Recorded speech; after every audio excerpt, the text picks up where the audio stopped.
Hey guys, I wanted to make a video today to talk about marathon training. I just yesterday started training officially for my second full marathon, and I'm using a new training plan this time and thought I would tell you guys about it and sort of document my progress. As a little bit of a background, if you guys have been following my videos, you might already know. I was not really a runner until a couple of years ago. I think it was about just a little over 2 years ago that I ran my first half marathon. That had been a goal for a long time. I just had always kind of wanted to complete a half marathon. Never really had run any significant distance, in my past, apart from maybe a few miles at the gym now and then. Worked toward my first half marathon, completed it, and then sort of got the bug. I ran 2 half marathons in 2015, and then in the beginning of 2016 I had actually applied to the New York Marathon, which I think is, for me personally, it's just the coolest one. Didn't get accepted into the New York Marathon, and I decided, well, what can I do to sort of continue my momentum until I apply next year for New York Marathon. So I decided to try to run a half marathon every month of 2016, and I achieved that goal. I actually ran, I believe, 13 half marathons in 2016. And then I've just kept going. So I've been running a half marathon a month since the beginning of last year.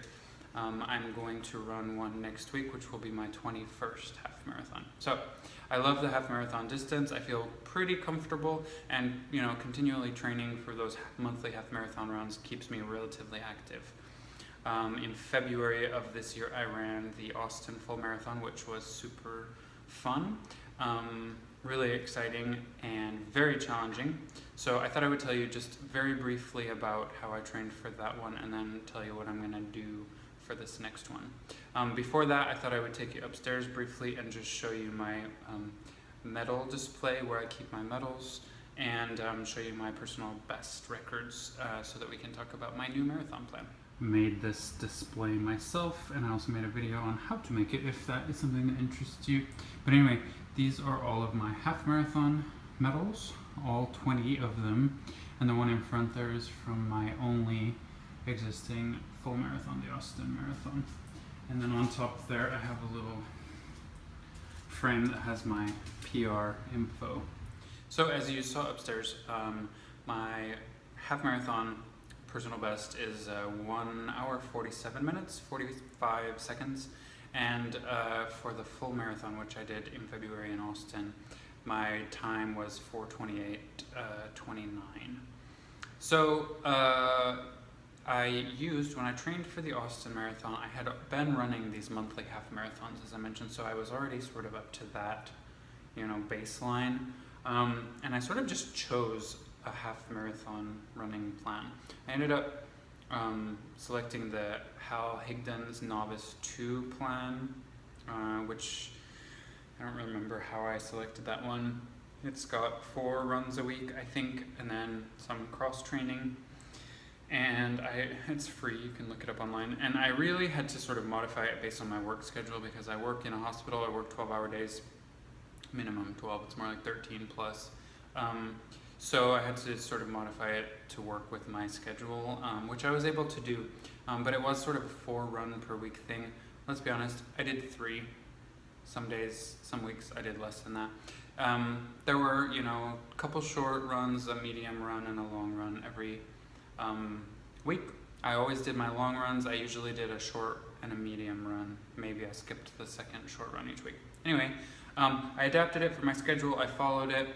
It built up to 120-mile run before the full marathon, which I did, and I felt ready on race day. They suggested some cross training, which I didn't do. I really modified it based on what I felt I had time to invest in, and at the end of the day, it worked for me. So our marathon in Austin, it was in February. I had been training through the winter when it's relatively cool here in Austin, 50s, 60s. We had a fluke hot day on marathon day in Austin in February. It was 90, I think it hit 92 degrees or something, so it was much hotter than any of us had anticipated. And it's quite a hilly course here in Austin, so my time was slower than I would have liked, 4:28:29. My only goal, well, I had two goals. One was finish, and assuming I was able to finish, my second goal was to run faster than Oprah when she completed her Chicago Marathon back in the 80s, I think 89 or 93 or something. And I did that. I beat her by about 45 seconds only, and I saw videos of her marathon, and she ran through the torrential rains in Chicago, so I'm not all that impressed with my time. But I did beat Oprah, and I did complete my first marathon in 90+ degree unexpected weather and a bunch of hills, so I was happy. I keep applying for the New York Marathon, and they keep rejecting me, so I've been rejected again for this year in November. I'll apply again next year. I'm going to keep trying. In the meantime, I signed up for another marathon, and that's the Portland Marathon, which is on October 8th this year. So, shall we talk about my training plan for this one? So much of marathon training and running an actual marathon is just psychological warfare taking place within your own head, you know? Now that I've discovered that I am capable of running a full marathon, which I didn't know until I literally crossed the finish line, I want to do more, and I wanted to, for my second marathon, I wanted to do it a little bit better. So I did some more research into training programs, also keeping in mind I still work in a hospital, I still work 12-hour days, plus I needed something that would work for me. And what I've discovered is this plan, which is called the FIRST Running Plan. It's an acronym of Furman Institute of Running and Scientific Training, the FIRST program. It's probably more commonly known as the Run Less, Run Faster plan. So this program I found online. It was sort of recommended for me when I was searching for, putting in all my own criteria and what I was looking for. This one was suggested. I bought the book. There's an app that you can get for your phone that costs $2.99, and I've committed to this program. I think it's a great program. There's a lot of research in the beginning of the book. You guys probably already know, in most realms of fitness, I see it a lot in running, everybody thinks that they know the right way and that their way is the only way, so there's all kinds of arguments all over about the best marathon training plans. I don't care about them. This one has some great research. They've done several studies on the people that have followed this plan. I took a little note to tell you guys. If you're interested, you can look it up. But on the studies that they did, they tested first-time marathon runners as well as veteran runners who had run several marathons. During this study where people were following this program, every single first-timer finished their race, and of the experienced runners, 70% of them achieved a personal best using this plan. So whatever, it works for me. Do what works for you. I'm going to tell you about this program. So this one focuses on 3 quality runs per week, which I like. They have a program that they call the 3+2 plan. So you do 3 different runs per week, and then they suggest 2 different types of cross training per week, which you can combine on your run days or do them on your off days. It doesn't really matter. So, and it's much more regimented than what I did before, and I'm okay committing to that 3 days a week. So 1 day a week you do track repeats, basically where you're running on a track or on a treadmill where you can program in track information. The idea is with those is increasing your running speed and economy, boosting your VO2 max. That's kind of the goal. The second type is tempo runs, where you're working on your pace, improving endurance. This also increases your lactate threshold. This I think is also really going to help me to boost my time. And then you do a long run each week as well. Obviously that increases your endurance, increases aerobic metabolism. So that's that. So when you choose to do this program, everything that you need to know is in this book. They have all the data, all the tables, etc. Or actually what I've learned is if you buy the app for $2.99, I think the book was $17.99.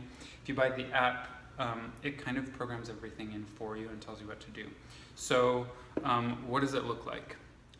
If this is your first marathon, or even if it's not. Basically, everything in this plan is catered toward your goal and time, which is based not on what you hope your time will be, but it's based on a time result from a previous race that you've run. So whether it's a 5K or a 10K or a half marathon or a previous marathon, you enter in your previous race time and it will give you all the data for your entire 16-week training plan. So you plug that in, or you look up the information in the tables, and it gives you your entire 16-week workout.